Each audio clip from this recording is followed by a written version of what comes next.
C'est ça, la grande différence entre cet accord et le JCPOA, et la façon dont Obama l'a géré. Obama, lui, a supplié l'Iran pour obtenir un accord. Nous, on a bombardé l'Iran, on a mis en place un blocus, on a fait passer des navires, et on a relancé les opérations quand c'était nécessaire, pour s'assurer qu'ils viennent à la table et qu'on obtienne un vrai bon accord.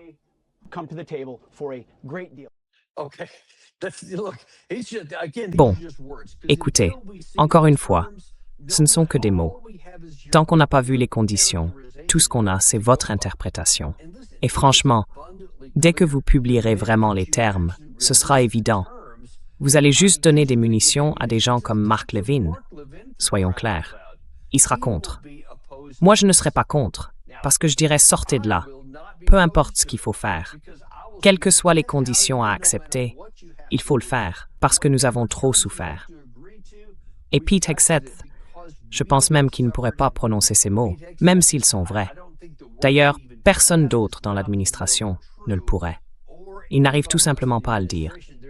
Mais la réalité, c'est que c'est un désastre stratégique absolu, un échec d'une ampleur historique pour les États-Unis.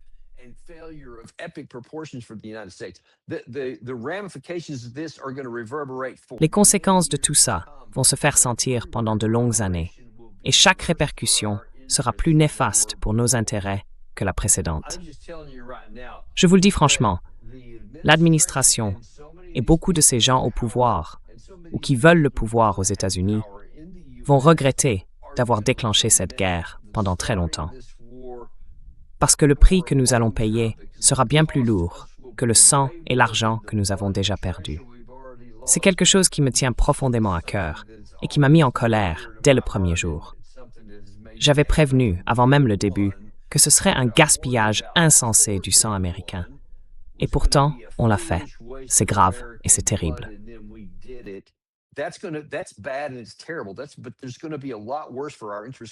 Mais il y aura des choses bien pires pour nos intérêts à l'avenir. Et puis, il y a la perte de prestige, la perte de cette crainte qu'inspirait l'Amérique. Parce qu'il voit bien que notre puissance a des limites, même si on ne peut pas le reconnaître publiquement.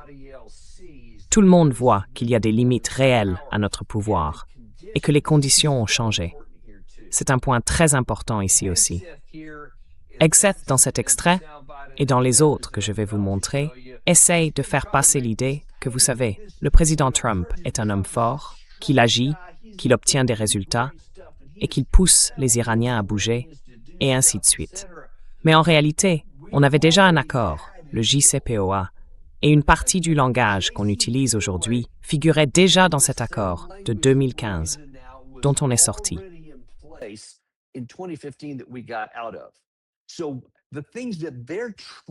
Donc, les choses qu'ils essayent de négocier maintenant faisaient déjà partie d'un accord en 2015. On a tout gâché, on a jeté ça à la poubelle. Et maintenant, on essaye d'obtenir quelque chose soi-disant de mieux, mais on n'aura jamais rien d'aussi bon que ça, surtout aujourd'hui. Et la seule raison pour laquelle on essaye d'ouvrir le détroit d'Ormuz, c'est, évidemment, parce qu'on a commencé cette fichue guerre. Si on ne l'avait pas déclenché, il n'y aurait aucune négociation à mener pour rouvrir quelque chose qui n'était même pas fermé. Donc, tout ce qu'on essaie de faire, et je crois que le secrétaire Rubio a récemment fait une déclaration complètement absurde à ce sujet, c'est de limiter nos conditions et nos objectifs pour simplement revenir à la situation d'avant.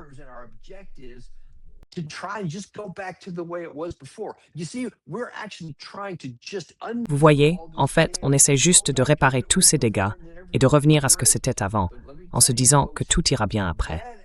Mais laissez-moi vous dire une chose, ça n'arrivera pas. On ne reviendra jamais en arrière. Personne ne reviendra à la situation d'avant. Ni les Iraniens, ni nous, ni les pays du Golfe, ni même Israël. Rien ne redeviendra comme c'était le 27 février. Ces jours-là sont finis et ils ne reviendront jamais. La seule question, et seul le temps y répondra, c'est jusqu'où ça va empirer. Mais la mise en scène et la tentative de maquiller la réalité par Hegseth ont continué. Regardez ça.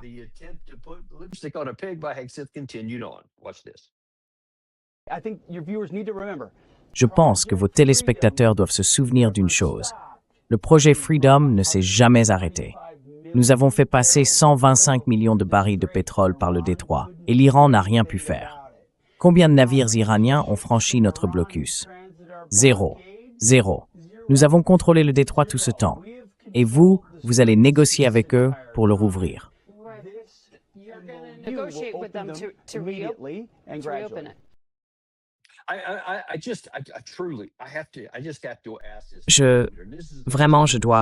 Je dois poser la question, avec étonnement.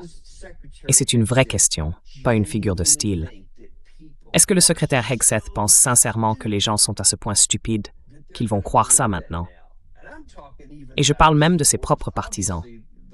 Évidemment, ceux d'entre nous qui essayent de regarder les choses telles qu'elles sont, on ne secoue pas la tête par condamnation, mais plutôt par gêne.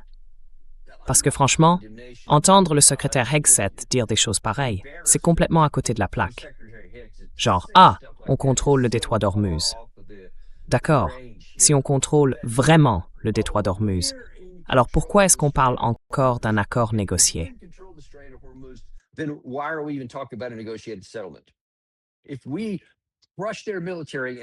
Si on les avait attaqués et vaincus militairement, comme il l'a déjà dit, lui et son patron, le président Trump, alors pourquoi est-ce qu'on serait encore en train de discuter avec eux? On reviendrait à ce que le président Trump avait dit dès la première semaine. C'est la reddition sans condition, ou bien c'est le début des hostilités. Souvenez-vous, on a montré, je crois que c'était hier soir, que le président Trump avait déclaré que les gardiens de la Révolution devaient déposer les armes ou faire face à une mort certaine. Sauf qu'ils ne l'ont pas fait. On en a tué beaucoup, mais pas tant que ça. Je veux dire, rappelez-vous, leurs forces actives, avec les Basiji, les gardiens de la Révolution et l'armée régulière, tournaient autour de 800 à 900 000 hommes. Et maintenant, ils en ont mobilisé encore beaucoup plus.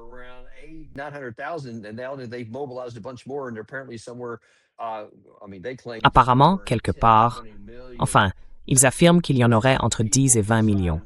Ce sont juste des gens qui s'inscrivent, prêts à aider, ou peu importe. Mais ça fait quand même beaucoup de monde qui se lève pour se battre. Et je crois qu'il y a eu environ 3500 morts, quelque chose comme ça. Pas tous dans des situations où la mort était certaine. Donc, évidemment, on a déjà vu que cette affirmation était complètement absurde. Il n'y a absolument rien de vrai là-dedans. Et puis il dit aussi, nous contrôlons le détroit d'Ormuz. L'Iran n'aurait aucun navire dehors. C'est évidemment faux. Ça saute aux yeux. Il suffit de regarder les données des Tanker Trackers avec les noms des navires qu'on a vus passer.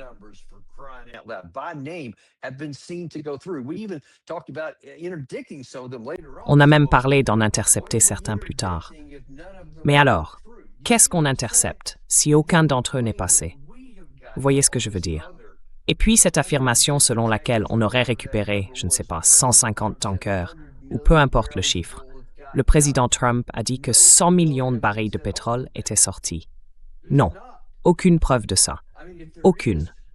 Je veux dire, s'il y en avait, on pourrait le vérifier de la même façon qu'on a pu suivre par leur nom certains autres navires iraniens qui, eux, sont bien sortis, en coordination avec Téhéran, la Chine et d'autres pays aussi. C'est évident. Vous pouvez le chercher sur Google. Vous trouverez les numéros des tankers.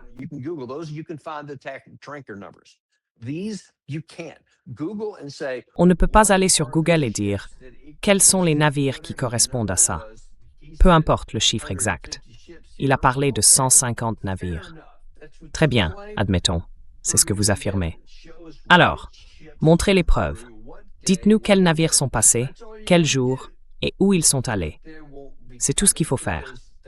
Mais ces preuves ne viendront pas, parce que tout ça, c'est de la fiction. Certains sont peut-être passés, j'en suis sûr. Il y a eu quelques rapports disant que certains ont réussi, mais c'est loin d'être la proportion qu'il prétend. Et continuer à dire aux gens que tout est sous contrôle, ça ne fait qu'affaiblir encore plus la crédibilité et la réputation du ministère de la Défense. Ça détruit peu à peu ce qu'il reste de la réputation de la secrétaire Hicks auprès de qui que ce soit.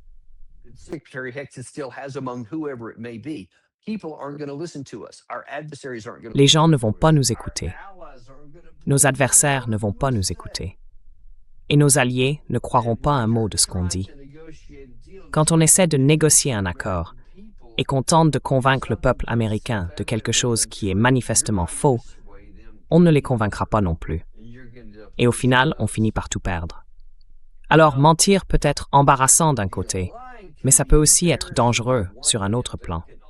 L'une des choses dont on vous parle depuis un moment, et c'est partout, dans le Washington Post, le New York Times, sur CNN, dans le Wall Street Journal, tout le monde en parle depuis longtemps. Des sources du renseignement ont fuité.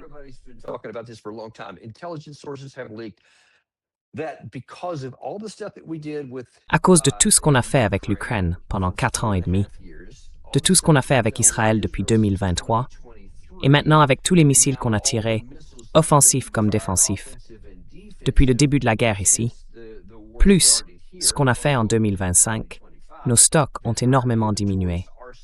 La quantité de matériel, surtout le haut de gamme, les JASSM, les missiles de croisière Tomahawk, les systèmes THAAD, les intercepteurs PAX-3, est à des niveaux critiques. C'est évident, Larry Johnson l'a démontré simplement avec les chiffres publiés depuis qu'on a commencé à produire les PAX-3 en particulier. Il a montré, mathématiquement, qu'on est vraiment au fond du baril.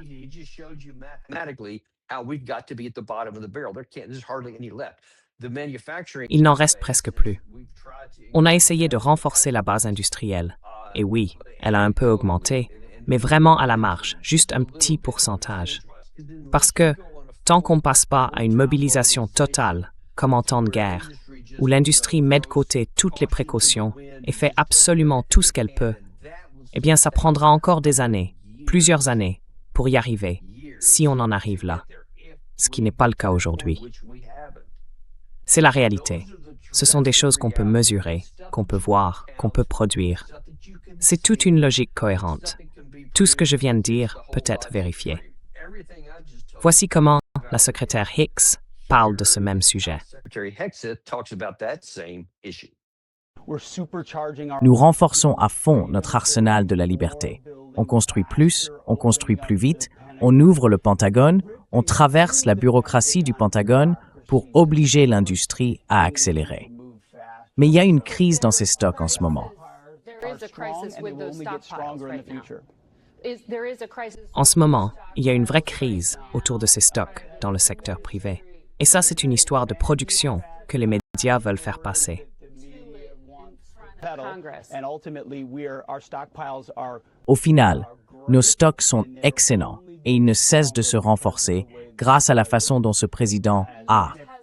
Vous avez témoigné sous serment qu'il faudrait des années pour reconstituer ces stocks.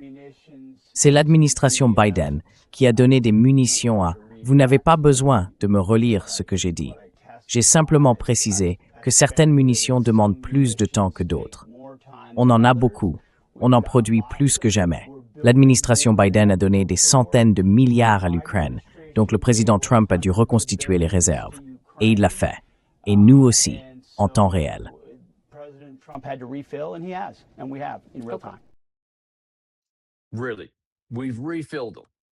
Franchement, on les a soi-disant reconstitués en temps réel. On aurait remplacé tout ce qu'on avait perdu. Pourtant, tu avais témoigné, et elle te l'a rappelé, ce qui t'a agacé, que ça prendrait des années pour reconstituer les stocks. Mais bon, oublions ça. Oublie ce que j'ai dit à l'époque. Écoute juste ce que je dis maintenant. Tout aurait été reconstitué. C'est physiquement impossible. C'est une impossibilité physique. C'est un mensonge éhonté, catégoriquement. Pourquoi veut-il continuer à faire ça, à déchirer le peu de respect et de crédibilité qui lui reste? Il n'y a plus rien à faire. Je ne croirai plus jamais un mot de ce qu'il dit. Je ne peux plus prendre une seule de ses paroles au sérieux.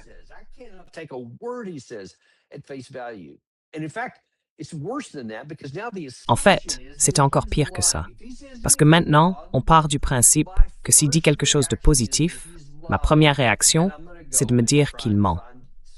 Et je vais chercher à vérifier, à trouver des sources indépendantes pour confirmer s'il dit la vérité ou pas. Et quand on sait qu'on fabrique environ 600 peut-être 650 intercepteurs PAX-3 par an, c'est tout ce qu'on peut produire. Et qu'on en a probablement utilisé plusieurs milliers pendant les 40 premiers jours de cette guerre. Faites le calcul. Ne venez pas me dire qu'on est revenu à la situation d'avant, parce que c'est physiquement impossible. On ne peut pas en produire aussi vite. Point final. Donc oui, c'est énorme.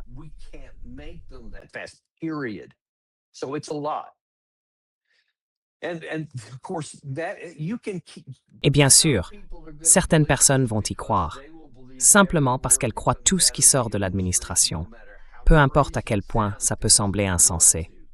Parce qu'elles le veulent, parce qu'elles ne veulent pas croire l'alternative. Alors oui, elles vont l'accepter. Et il réussira, dans une certaine mesure. Ils garderont une partie de leur soutien. Mais écoutez-moi bien, c'est dangereux pour l'Amérique. Parce que je vais vous dire une chose. L'Iran n'est pas dupe. La Russie n'est pas dupe. La Chine n'est pas dupe. Ils savent très bien, ils ont probablement une meilleure précision que moi grâce à leurs services de renseignement, à quel point nos stocks sont vraiment faibles.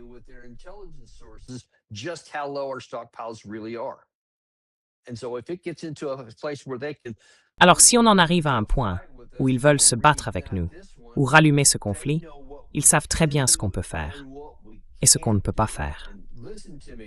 Et écoutez-moi bien, la plus grande menace, le plus grand risque pour nous, c'est que, Dieu nous en garde, on se retrouve engagé dans un autre conflit, ailleurs, avec quelqu'un qui dispose d'un soutien en missiles. Parce que franchement, il suffit de peu. Et je reste encore aujourd'hui étonné qu'à ce jour, l'Iran, même l'Iran, n'ait pas profité de la situation pour lancer d'immenses SM de drones. On sait qu'ils ont bien plus de drones que de missiles balistiques. Et pourtant, pendant la période active de la guerre, ils n'ont pas envoyé vague après vague contre ces cibles majeures, alors qu'ils savaient très bien qu'on n'a pas les intercepteurs nécessaires pour tous les abattre.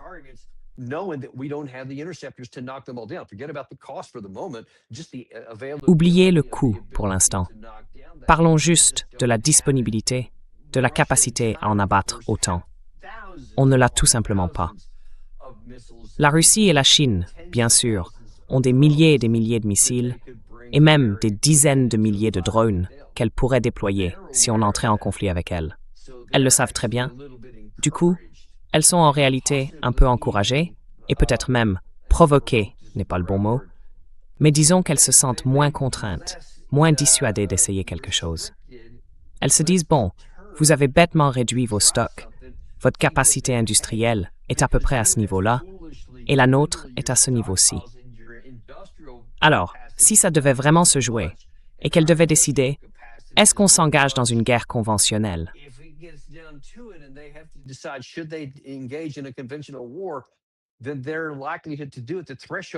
Alors, ils vont probablement le faire. Le seuil pour qu'ils le fassent est bien plus élevé qu'avant, ou plutôt la probabilité est plus forte. Les limites pour passer à l'action sont plus faibles maintenant, parce qu'ils voient qu'on est vulnérable. Et au lieu de le reconnaître et de faire ce qui a du sens, parce que voilà, si on le reconnaît et qu'on agit de manière logique, il faut mettre fin à cette guerre, quoi qu'il en soit. Il faut s'en aller. Il faut faire tout ce qu'il faut faire. Mais si on continue à se battre, on va encore plus se nuire à nous-mêmes et on va devenir une cible encore plus vulnérable pour d'autres adversaires, peut-être plus puissants. Et c'est justement ce qui ne se passe pas ici. C'est ça, le vrai danger de ce genre de mensonges, qui arrivent à convaincre une poignée de personnes en Amérique.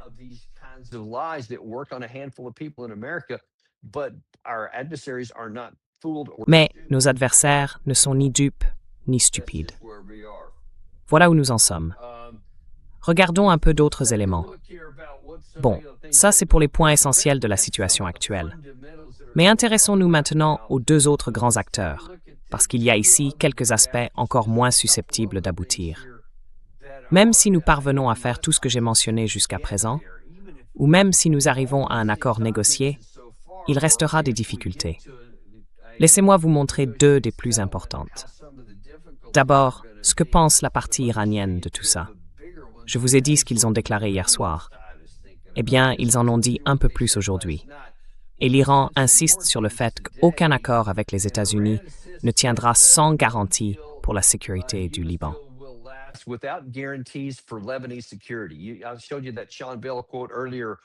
Je vous ai montré tout à l'heure cette citation de Sean Bell, où il disait qu'il y a un vrai problème avec la question libanaise, parce qu'Israël a une vision très différente de celle du Liban. En fait, Gary, si tu peux afficher celle qui parle de Galibaf au sujet du Liban, mets-la à l'écran. C'est le président de leur parlement, et bien sûr leur principal négociateur. Il a déclaré qu'ils, et je pense qu'il parle d'Israël, ne pourront jamais isoler ou atteindre seuls une partie des piliers de la résistance. Il a ajouté que la lutte courageuse des combattants libanais et la diplomatie puissante de la République islamique d'Iran garantissent la souveraineté et l'intégrité territoriale du cher Liban, et qu'elles mettront fin aux folies et aux provocations belliqueuses du régime israélien. On aura beau tourner ça comme on veut.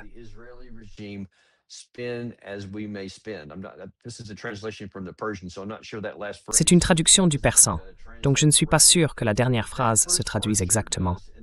Mais la première, oui, sans aucun doute. Et c'est justement ce dont on n'arrête pas de parler.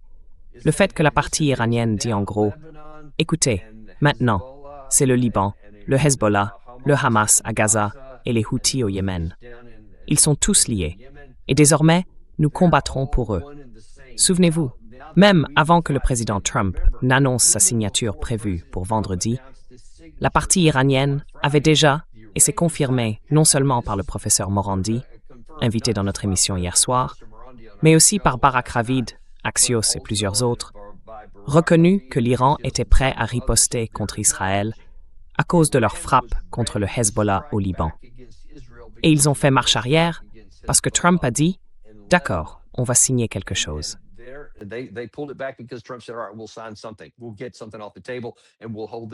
On va retirer quelque chose de la table et on va les contenir. Pour l'instant, l'Iran a dit « D'accord, on ne ripostera pas pour celle-là, tant qu'on peut aller jusqu'au bout ». Et le professeur Morandi a expliqué que la logique était assez claire. Il a dit que si on l'avait fait, alors Israël aurait tiré aussi, et on serait simplement entré dans un cycle de représailles, encore et encore, avec de plus en plus de morts du côté du Hezbollah. Donc, selon lui, ça avait du sens d'essayer cette approche. Ils n'ont pas besoin de faire confiance à qui que ce soit. Ils ont juste dit, voyons, si vous allez vraiment le faire. Parce que les missiles, eux, sont toujours là. Et si vous ne tenez pas parole, ils partiront quand même. Maintenant, la vraie question, c'est qu'est-ce que la partie israélienne va faire?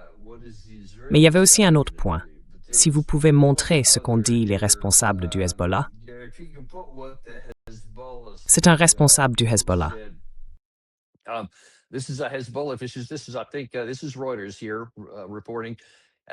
Je crois que c'est Reuters qui rapporte ça. Un responsable du Hezbollah a déclaré lundi à Reuters que le groupe n'avait mené aucune opération depuis l'annonce de l'accord avec les États-Unis et que sa position sur le cessez-le-feu dépendait du respect de cet accord par Israël. Ce responsable, qui a souhaité garder l'anonymat, a ajouté que le Hezbollah rejetait, je cite, « la liberté de mouvement d'Israël au Liban » et qu'à cause de cela,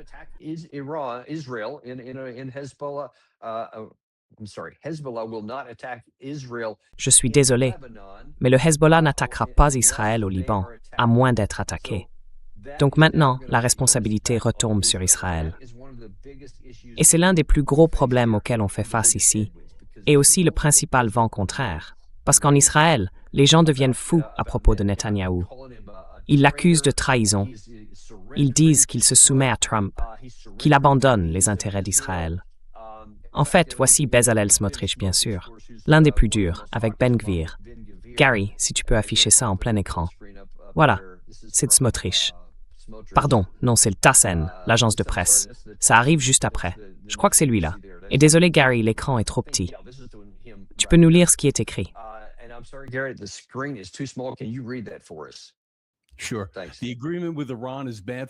Bien sûr. L'accord avec l'Iran est mauvais pour Israël et pour tout le monde libre. Point final. La campagne conjointe a obtenu de nombreux succès pour affaiblir l'Iran et ces efforts ne seront pas perdus.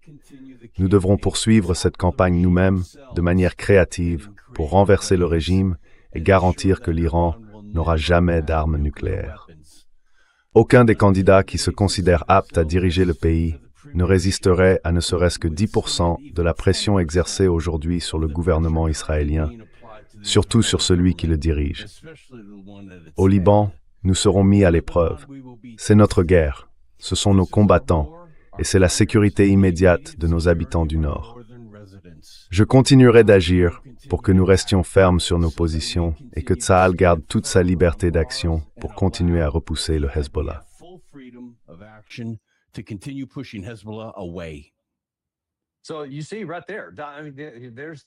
Alors vous voyez, juste là, il y a Smotrich, qui fait partie du gouvernement israélien.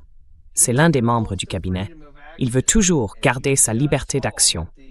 Et vous venez de le voir, il y a seulement quelques heures, le camp du Hezbollah a déclaré « Nous n'allons pas permettre à Israël d'avoir la liberté de mouvement, la liberté d'action qu'il souhaite, pour faire ce qu'il veut, puis rester silencieux.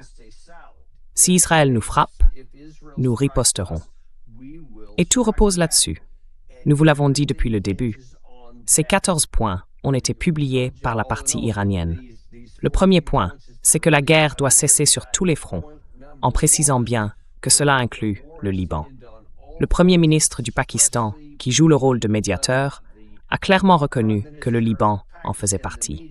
Si le Liban n'est pas inclus, il n'y aura même pas de signature vendredi.